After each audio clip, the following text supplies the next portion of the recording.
So hello guys, welcome to the mains arithmetic series day 3। इसमें भी हम mains level का 10 क्वेश्चंस करेंगे। तो चलो बढ़ते हैं बिना किसी टाइम वेस्ट करके पहले क्वेश्चन की तरफ। So this is their first question. क्या बोला है एक बार देख लो। A bag contains 8 red ball. और आपको पढ़ते पढ़ते ही करना है, मतलब ऐसा नहीं कि चलो पढ़ लिया उसके बाद करेंगे। रेड बॉल आपका 8 है तो लिखते जाओ रेड 8। सम पिंक। अब पिंक मुझे कितना है मालूम नहीं है, तो पिंक को पी पकड़ लो। येलो बॉल वाई पकड़ लो। फिर क्या बोल रहे हैं, when A ball is randomly drawn from the bag. अब जब एक बॉल को आप रैंडमली निकाल रहे हो तो उसका प्रोबेबिलिटी कितना होगा, जो पिंक है। तो टोटल कितना है, 8 plus P plus Y C 1। Total में से एक निकाल रहे हो और वो अपना पिंक होना चाहिए, तो इधर अपना पी सी 1 इक्वल्स टू कितना हो जाएगा, 5/12 हो जाएगा। हो गया। अब क्या बोल रहा है, if all the red and pink balls are taken out from the bag. मतलब पूरा का पूरा जो ये रेड बॉल है और ये जो पिंक बॉल है ये निकाल के इस बैग से, ये मान लो कि ये बैग नंबर 1 है, इससे निकाल के मैंने इधर बैग नंबर 2 पे डाल दिया। तो इधर मेरा रेड बॉल कितना हो जाएगा, इधर रेड बॉल 8 ही होगा। और इधर मेरा पिंक बॉल कितना हो जाएगा, इधर में मेरा पी हो जाएगा। अब बोल रहा है इस वाले बैग से मेरे को 2 बॉल्स निकालना है, 2, ठीक है। और उनमें से एक रेड और एक पिंक होने का प्रोबेबिलिटी मेरा इतना है। तो टोटल कितना है, 8 प्लस पी टोटल है। इसमें से मैं 2 निकाल रहा हूँ और वो एक रेड होगा, तो मतलब 8C1 इंटू एक पिंक होगा, PC1। इसका वैल्यू दिया हुआ है 80/153। हो गया। और जिसको प्रोबेबिलिटी का एकदम कुछ नहीं पता उसको तो भाई ये पूरा एकदम 10 फुट ऊपर से जाएगा दिमाग के, ठीक है। तो पहले तो भाई प्रोबेबिलिटी का बेसिक करो।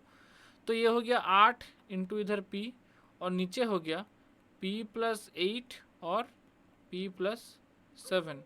तो इसका वैल्यू आ गया 80/153। हो गया। और इधर का 2 होगा वो ऊपर मल्टीप्लाई हो जाएगा, नीचे जो 2 का फैक्टोरियल होगा, तो ये 16×5 = 80 हो गया।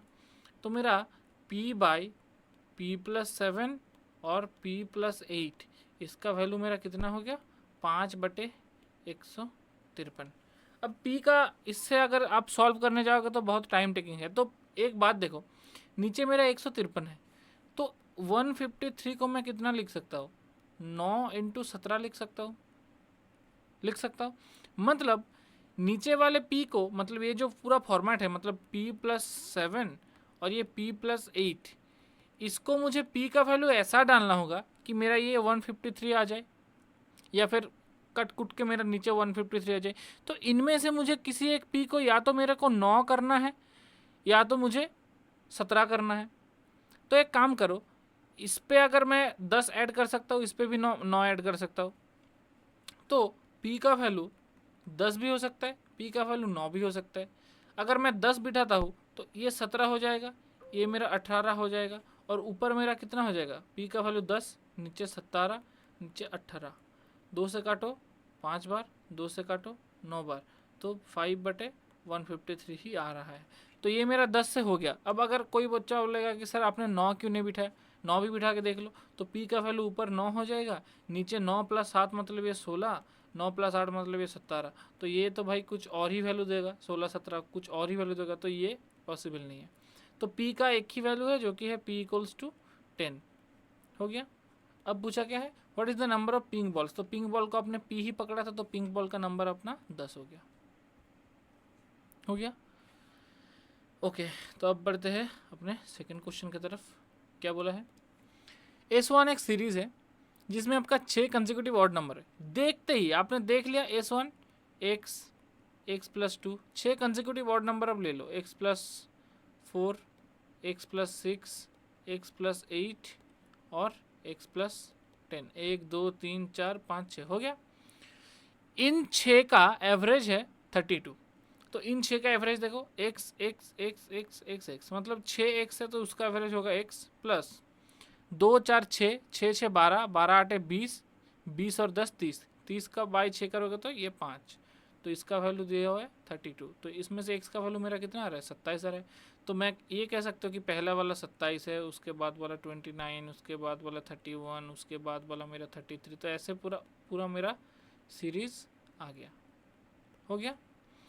अब क्या बोला है, S2 एक और सीरीज है जिसमें आपका 6 कंसेक्यूटिव इवन नंबर है। तो इवन नंबर के लिए सेम पकड़ लो, y+2। अब कोई एक्स मत ले लेना क्योंकि एक्स वेरिएबल आप ऑलरेडी ऑड वाले सीरीज के लिए ले चुके हो। y+4 हो गया, या y+6 हो गया, y+8 हो गया, y+10 हो गया। इसका भी एवरेज है 45, तो इसका भी एवरेज सेम होगा। इसका जैसे x+5 था तो इसका भी अपना y+5 होगा, और इसका वैल्यू है 45, तो y का वैल्यू कितना आ जाएगा 40। तो मेरा सीरीज कितना आ गया 40 आ गया, 42, इधर अपना 44, इधर अपना 46, इधर अपना 48, इधर अपना 50, हो गया। अब बोल रहा है S3 एक सीरीज है जिसका हर एक जो मतलब सीरीज का जो एलिमेंट है वो S1 और S2 का मतलब सम है।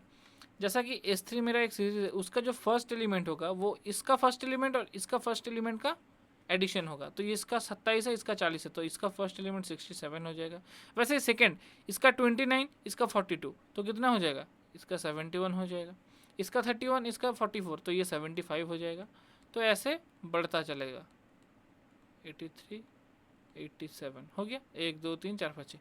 अब बोल रहा है कि S3 का एवरेज निकालो, तो मुझे S3 का एवरेज कितना हो जाएगा, इन सभी का ऐड बाय 6, तो 67, 71, 75, 79, 83 और 87, इनका एडिशन कितना होगा, इसका हो गया 170, इसका हो गया 8, और ये 138, और इन दोनों का हो गया 154, तो 2 7 3 10 16, 462 हो गया, हो गया। और इनका एवरेज कितना होगा बाय 6, तो 6 7 42 और 6 7, तो 77 अपना एवरेज हो गया। तो option number C is the correct answer, हो गया। अब बढ़ते हैं अपने तीसरे क्वेश्चन की तरफ। ये क्या बोला है, the ratio of the length to breadth of the rectangle is 8:3। तो लेंथ हो गया अपना 8x, ये मान लो, ब्रेथ हो गया अपना 3x, and the side of the cube is 8 centimetre. Cube का जो साइड है ए का वैल्यू वो अपना 8 सेंटीमीटर है। अब बोल रहा है if the area of the rectangle, ऐसे आपको पढ़ पढ़ के करना है, ऐसा नहीं कि पूरा क्वेश्चन एक बारी में देख लिया उसके बाद रटा रट एकदम कर, नहीं। मैथ्स मेंस लेवल का मैथ्स आपको ऐसे मतलब लाइन बाय लाइन पढ़ना है, लाइन बाय लाइन आपको करते जाना है, ऑटोमेटिक आपका आउटकम आ जाएगा, हो गया। अब बोल रहा है क्या, if the area of the rectangle, तो एरिया रेक्टेंगल का एरिया कितना होगा 24x², ये equals to surface area of the cube. अब क्यूब का जिसको सरफेस एरिया का फॉर्मूला नहीं पता तो उसका तो मैथ्स यहीं पे खत्म हो जाएगा। क्यूब का सरफेस एरिया कितना होता है 6 × a²। तो इससे देखो x का वैल्यू कितना आएगा 8 3 24, 3 दूनी 6, तो x² का वैल्यू आ रहा है मेरा 16, तो x का वैल्यू आ रहा है 4। अब कोई -4 मत बोल देना क्योंकि भाई साइड का वैल्यू कैसे माइनस में होगा, हो गया। अब क्या बोल रहा है, तो लेंथ मेरा आ गया 32, ब्रेथ मेरा आ गया 12। अब बोल रहा है perimeter of the rectangle, rectangle का पेरीमीटर कितना होगा 44 और इंटू 2 मतलब 88, ये equals to the circumference of the circle.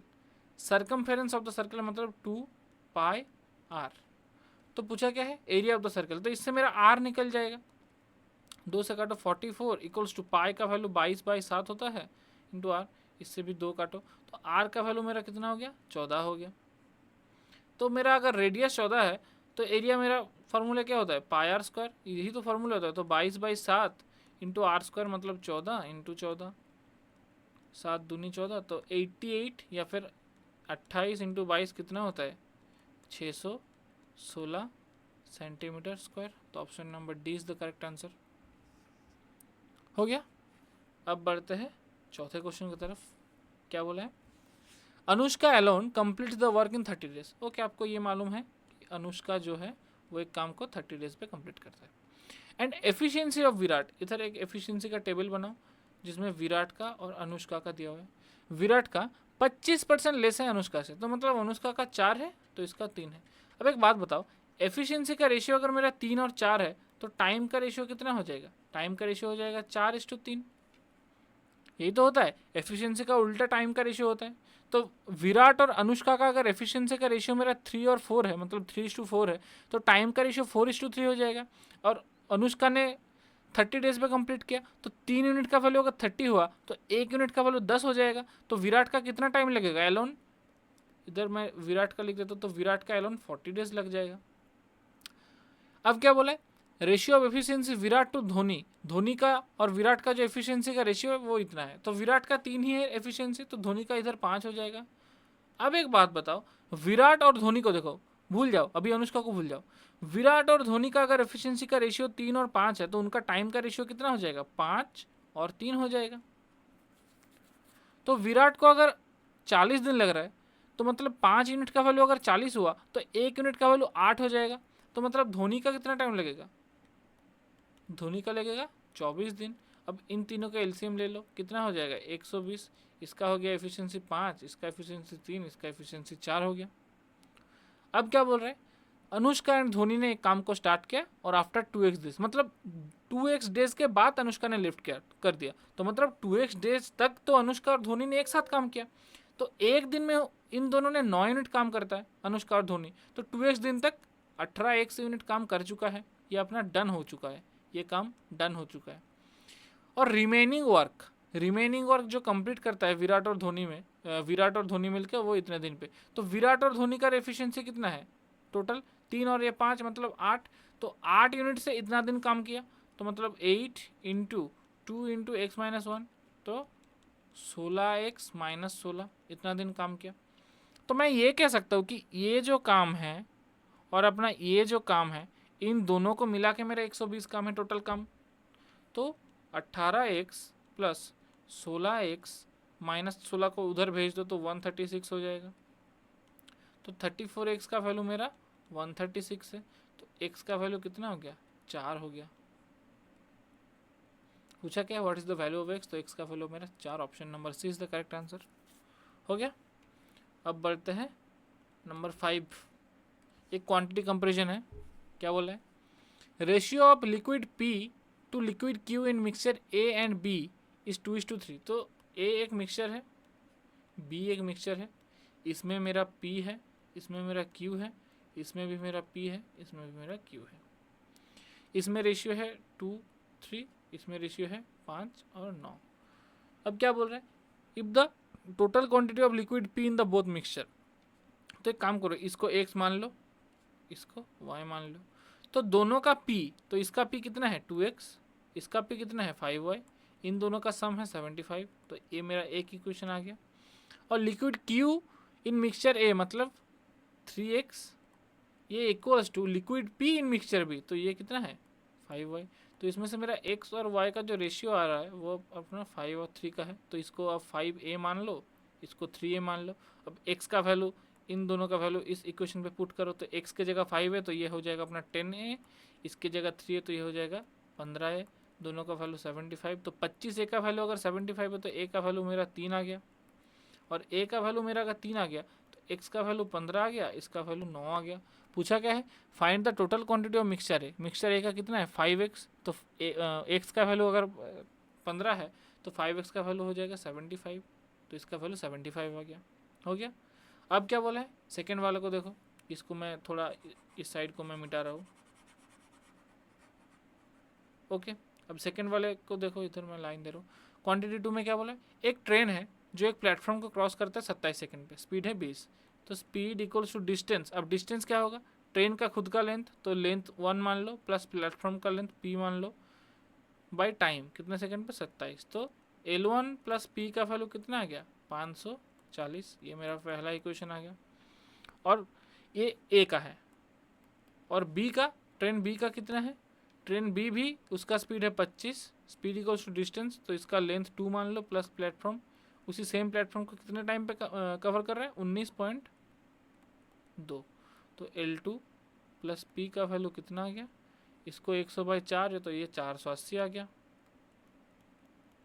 2 पूछा क्या है, difference between length of the both of the trains, तो 1 से 2 को माइनस कर दो, इक्वेशन 1 से 2 को अगर माइनस कर दिया तो L1 माइनस L2, क्योंकि P और P कट जाएगा तो 540 में से 480 जाएगा तो कितना हो जाएगा 60 हो जाएगा, तो इन दोनों का डिफरेंस 60 हो गया। तो क्वांटिटी 1 75, क्वांटिटी 2 60, तो मतलब quantity A is greater than quantity 2, तो ऑप्शन नंबर A हो गया। अब बढ़ते हैं अगला क्वेश्चन की तरफ, ये भी एक क्वांटिटी कंपेरिजन है। क्या बोले देखो, A alone and B alone can complete work in इतना इतना डेज, तो A कोई काम को 15 दिन पे करता है बी उसी काम को 12 दिन पे करता है। ए, तो इन दोनों का एफिशिएंसी कितना हो जाएगा, 60 हो जाएगा, इसका 4 हो गया, इसका 5 हो गया। यहाँ तक तो एकदम ईजी था। अब बोला क्या है, ए वर्कड अलोन फॉर 5 डेज, ए पहले 5 दिन तक काम करता है। तो पहले 5 दिन पे हर एक दिन अगर 4 यूनिट करके काम किया तो टोटल कितना यूनिट काम हो गया, 20 यूनिट। तो इधर मैंने डन लिख दिया, वर्क डन 20 यूनिट हो गया already. And left the work, काम छोड़ दिया। तो मतलब 60 यूनिट ये टोटल वर्क है, ये टोटल वर्क है 60 यूनिट का है। 60 यूनिट में से ए ने 20 यूनिट करके काम को छोड़ दिया। अब बाकी बचा कितना है, रिमेनिंग कितना है, रिमेनिंग आपका 40 यूनिट है। इसी रिमेनिंग को बी और सी मिल के 4.8 डेज में कंप्लीट कर रहा है। तो इसको अगर मिल के 4.8 डेज में कंप्लीट करता है तो बी और सी का मेरा एफिशिएंसी मिल जाएगा मुझे यहाँ से। तो बी और सी का एफिशिएंसी कितना हो जाएगा, total work by total time. तो इसको कितना होगा, इसको हटा के इसको दे दो तो 4 100 हो जाएगा, 4 ये 12 हो जाएगा, 4 3 4 25। तो 25/3 इन दोनों का कंबाइंड एफिशिएंसी है। उसमें से बी का एफिशिएंसी है 5, मुझे यहाँ से मिल रहा है 5। तो सी का अकेला का एफिशिएंसी कितना आ जाएगा, इन दोनों का कंबाइंड एफिशिएंसी से बी का एफिशिएंसी माइनस कर दो तो ये हो जाएगा 10/3 हो गया। पूछा क्या है, how many days C alone can complete the work. तो टोटल वर्क 60 है, एफिशिएंसी है 10/3, तो 3 ऊपर उठ जाएगा तो 18 दिन हो जाएगा। तो क्वांटिटी 1 का वैल्यू हो गया 18। अब क्वांटिटी 2 का देखते हैं, तो इसको मैं थोड़ा हटा रहा हूँ। हो गया, क्या बोलता है, ratio present age of A and B. तो ए का प्रेजेंटेज मान लो 3x, देखते ही करना है आपको, फटाफट सोचना नहीं है, इसका 2x। Average of present age of A B C D, और ए बी सी और डी इन तो चारों का जो एवरेज है वो 15 साल है, मतलब टोटल अपना 60 साल हो जाएगा। फिर क्या बोलता है, बी का जो प्रेजेंटेज है वो 2.5 साल लेस देन है ए और बी का प्रेजेंटेज है। तो बी का प्रेजेंटेज मतलब 2x के लेस है, ठीक है। ए और बी का प्रेजेंटेज का एवरेज तो 5x, इन दोनों का सम है 5x, इनका एवरेज कितना होगा 5x/2 मतलब 2.5x। तो 2.5x माइनस 2x, x का वैल्यू है 2.5। तो इधर से x का वैल्यू मेरा कितना आ जाएगा, 5 आ जाएगा। हो गया, तो x का वैल्यू अगर 5 आ गया तो a का प्रेजेंटेज आ गया 15, b का आ गया 10। हो गया। अब क्या बोल रहे हैं, c is older than d, तो मतलब मुझे ये पता है कि c का जो एज है d से बड़ा है। तो इधर मेरा c प्लस d का वैल्यू कितना हो जाएगा, अगर a और b के जगह मैं 15 और ये 10 लिख दूँ तो 25, तो उधर गया तो 35। तो ये मेरा फाइनल इक्वेशन आ गया। तो पूछा क्या है, what is the percentage of C. अब देखो इसमें आपका एग्जैक्ट वैल्यू नहीं निकलेगा, जैसे ये क्वांटिटी 1 पे आपका निकल गया कि चलो एग्जैक्ट मेरा 18 है, इसमें आपका एग्जैक्ट वैल्यू नहीं निकलेगा। आपको ये पता है कि सी और डी का जो टोटल है एज का वो 35 है और सी डी से बड़ा है। अब एक बात बताओ, 35 अगर ये 36 होता तो आप कितना, मतलब 36 का हाफ कितना होता, 18 होता। तो सी को डी से बड़ा रखना है, तो मैं क्या सी को 17 मान सकता हूँ, नहीं। अगर सी को मैं 17 मान लिया तो डी अपना 18 हो जाएगा, तो यहाँ से डी बड़ा हो जा रहा है, तो ये पॉसिबिलिटी नहीं होगा। तो मुझे सी को मिनिमम 18 मानना है, तभी मुझे डी 17 हो सकता है। मिनिमम 18 हो सकता है या फिर 19 हो सकता है, 20 हो सकता है, 21 हो सकता है, 22, मतलब मिनिमम मुझे सी को 18 मानना है। तो मैं ये कह सकता हूँ कि सी का जो एज है वो मिनिमम 18 होगा, और मैक्सिमम आपका कितना हो सकता है, मैक्सिमम आपका 35 हो सकता है। अब डी का एज 0 कर दो, मतलब डी अभी अभी पैदा हुआ, ऐसा भी हो सकता है। तो सी का एज 18 या फिर 18 से बड़ा, तो सी का age greater than equals to 18 होगा। तो इसका वैल्यू सिर्फ 18 है और सी का वैल्यू 18 और उससे बड़ा। तो मतलब क्या हो गया, क्वांटिटी 1 जो है वो less than equals to quantity 2 हो गया। इसमें भी 18 है क्वांटिटी 2 में, लेकिन ये 18 भी हो सकता है, 18 से भी बड़ा भी हो सकता है, मतलब क्वांटिटी 2 क्वांटिटी 1 का इक्वल है लेकिन उससे बड़ा भी हो सकता है। तो quantity 2 greater than equals to quantity 1, या फिर उल्टा कह लो कि quantity 1 less than equals to quantity 2। तो option number D is the correct answer. हो गया, ये थोड़ा इधर लास्ट में थोड़ा ट्रिकी पार्ट था, तो ये थोड़ा समझ लेना, वीडियो को एक बार रिवाइंड करके अगले क्वेश्चन की तरफ बढ़ते हैं। ओके, तो ये वाला मैंने तो क्या बोले, के लीटर्स ऑफ रोज मिल्क है वेसल ए में, उसको वेसल बी का कुछ मिल्क से मिक्स कर दिया, उसको इतना रेशियो में मिक्स कर दिया गया, और फाइनल जो आपका रेशियो क्वांटिटी है वो इतना लीटर्स है। तो ये तो एलिगेशन का क्वेश्चन है। के लीटर्स का इधर में था ए में, 60 लीटर बी में था, फाइनल जो है वो 48 है, और इनका जो रेशियो है वो अपना कितना है, रेशियो 60:K है। तो इसका कितना आ रहा है 12 आ रहा है, इसका आ रहा है 48 माइनस के। तो मैं ये नहीं कह सकता कि 12 बाई 48 माइनस के का वैल्यू आ गया है 60/k। तो इधर से 5 से काटो तो क्या कितना हो रहा है 240, क्रॉस मल्टीप्लिकेशन कर रहा हो के, तो इधर से के का वैल्यू आ रहा है 40। हो गया। अब क्या बोल रहा है vessel C contents 40 litres of banana juice, मतलब के लीटर्स, तो K litres banana. Vessel D contents Y litre, इनको कुछ रेशियो में मिलाया गया और फाइनल 50। तो ये भी एलिगेशन का है, तो इससे आएगा y माइनस 50, इधर आएगा 50 माइनस के, और 1:1 मतलब ये दोनों इक्वल है। तो y माइनस 50 इक्वल्स टू के का वैल्यू कितना है 40 है, तो 50 माइनस 40 मतलब 10 हो जाएगा, तो y का वैल्यू कितना हो जाएगा 60 हो जाएगा। तो option number C is the correct answer of this question. हो गया। अब ये कुछ नहीं था, इजी था, आपको क्वेश्चन पढ़ के मतलब पता चल जाना चाहिए कि एलिगेशन से बन जाएगा। अब 8 नंबर क्वेश्चन देखो क्या बोले, number of ball contents box A and B are equal. तो ए में और बी में आपका बॉक्स इक्वल है, तो इसको भी एक्स मान लो, इसको भी एक्स मान लो। अब बोल रहा है कि ratio of the number of red and yellow balls in box A and B 2:3 and 7:3। तो अब देखो टोटल जो बॉल है उसको 2:3 में रेशियो में ब्रेक करना है, इसको 7:3 के रेशियो में ब्रेक करना है। तो मुझे ऐसा एक नंबर मानना चाहिए जो कि ये 5 यूनिट और 10 यूनिट, मतलब 5 और 10 का मल्टीपल हो। तो एक काम करो, इसको x ना मान के इसको 10x मानो, इसको भी 10x मान लो, तो इसको रेशियो में ब्रेक करने में इजी होगा। इसमें भी कुछ रेड बॉल है, कुछ येलो बॉल है, इसमें भी आपका कुछ रेड बॉल है और कुछ येलो बॉल है। तो इसको 2:3 में अगर रेशियो में ब्रेक करो तो ये 4x हो जाएगा, ये 6x हो जाएगा, ये अपना 7x हो जाएगा, ये अपना 3x हो जाएगा। इतना तक क्लियर है।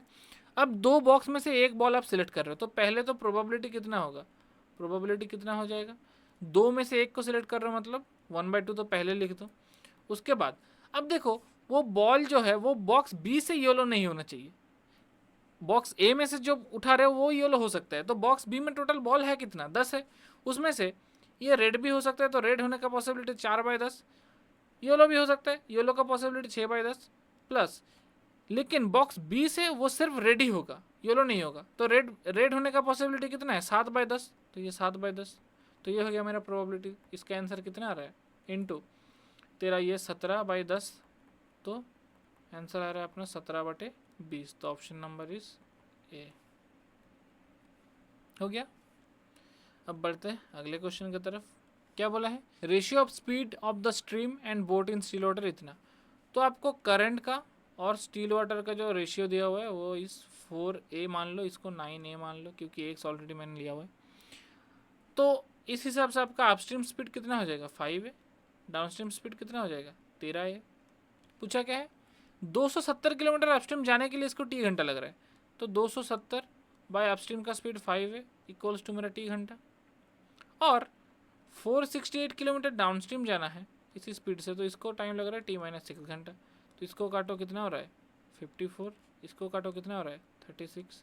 तो एक बारी मेरा t इक्वल्स टू आ रहा है 54/a, एक बारी मेरा t-6 इक्वल्स टू आ रहा है 36/a। तो इसमें t का वैल्यू पुट कर दो, तो 54/a - 6 इक्वल्स टू 36/a। तो मेरा 18/a का वैल्यू आ रहा है 6, तो a का वैल्यू आ रहा है मेरा 3। a का वैल्यू मेरा अगर 3 आ गया तो ये 12 हो गया, ये मेरा 27 हो गया, ये मेरा 15 हो गया, और ये मेरा 39 हो गया। हो गया। पूछा क्या है स्टील वाटर में 8 घंटे में जाना है, तो स्टील वाटर का स्पीड कितना है 27, जाना कितना देर है 8 घंटा, तो कितना हो जाएगा 56, 216 किलोमीटर। तो option number D is the correct answer. हो गया। अब बढ़ते हैं इस सेशन का लास्ट क्वेश्चन जो कि 10 नंबर क्वेश्चन। क्या बोले देखो Satish invested some amount at the rate of 12% simple interest and a certain amount at the rate of 10% simple interest, और उसने जो टोटल अमाउंट रिसीव किया है वो इतना है। तो ये तो ईजी है, सम अमाउंट जो है तो मतलब ये एक्स मान लो, सम अमाउंट इसको 12% के रेट से 1 साल के लिए इतना है इंटरेस्ट, तो कितना हो जाएगा 3x/25, और इसमें सर्टेन अमाउंट तो इसको y मान लो, इसको 10% का सिंपल इंटरेस्ट पे 1 साल, तो मतलब y/10 हो जाएगा सिंपल इंटरेस्ट। हो गया। इसका जो टोटल है मतलब 3x/25 प्लस y/10, इनका जो टोटल है वो है 3830। तो इसको एक काम करो 50 से मल्टीप्लाई कर दो, तो ये 6x हो जाएगा, ये 5y हो जाएगा, तो ये 5 3 15 40, तो 41, 5 3 15 तो 19, इतना हो गया। अब क्या बोल रहा है, if he had interchange the amount, मतलब इसके जगह y ले लेता और सेम इंटरेस्ट रेट, और इसके जगह x ले लेता, वो भी अपना सेम इंटरेस्ट रेट, तो इसका कितना आता 3y बाई 25, इसका कितना आता x बाई 10। तो इन दोनों का एडिशन करके, इन दोनों इंटरेस्ट का मैं अगर एडिशन करता था तो मेरा पिछले जो इंटरेस्ट बन रहा था, मतलब ये 3830 बन रहा था, उससे मेरे को 40 रुपये ज़्यादा मिलता था, तो ये 3870 हो जाता। इसको भी 50 से मल्टीप्लाई करो तो ये 6y plus 5x equals to 7 पंजे 35 का 5 40 43 का ये 19 3500। इन दोनों को सॉल्व करो, कैसे सॉल्व करोगे, इसको 5 से मल्टीप्लाई करो तो ये हो जाएगा अपना 30x plus 25y equals to 5 5 25 7 9500। इसको भी आप एक काम करो 6 से मल्टीप्लाई करो तो ये भी अपना 30x प्लस 36y, इसको 6 से मल्टीप्लाई करोगे तो कितना हो जाएगा 6 पंजा 30, 6 3 18 और ये 3 21 का 1 19 और 6 कितना होता है 114 होता है, 114 और 2 ये 116 हो जाएगा 00। तो इसको अगर मैं सॉल्व करूँ तो -11y का वैल्यू आएगा 116100 से मैं अगर 957500 ये माइनस करता तो 00583 हो जाएगा 6022035। तो इसका वैल्यू आ रहा है -203500, तो माइनस माइनस कैंसिल हो गया। y का वैल्यू कितना आएगा 11, तो 11 1 11 93 तो 85, तो y का वैल्यू आ रहा है 18500। तो इधर से मेरा y का वैल्यू आ गया 18500। पूछा क्या है, how much did he invest 12%, मतलब ये 12% सिंपल इंटरेस्ट, मतलब मुझे x का वैल्यू चाहिए। तो y का वैल्यू किसी भी एक इक्वेशन पे पुट कर दो, इसमें y का वैल्यू पुट कर दो तो 18500 इंटू 6 मतलब कितना होता है 6 पंजा 30, 18 6 कितना होता है 108, तो ये 111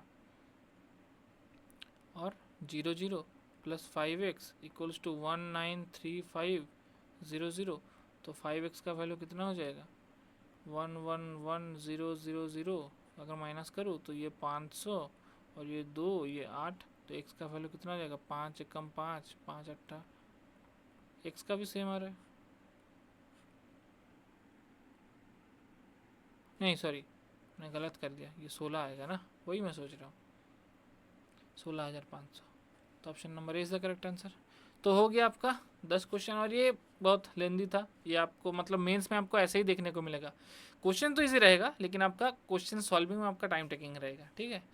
तो ये हो गया आपका 10 क्वेश्चन। आशा करते हो कि आपको कुछ सीखने को मिला होगा सेशन से। तो अगर सेशन चैनल पर नहीं हो तो सब्सक्राइब कर दो, वीडियो को लाइक कर दो, एंड मिलते हैं नेक्स्ट वीडियो पे। तब तक के लिए do subscribe the channel and thank you guys.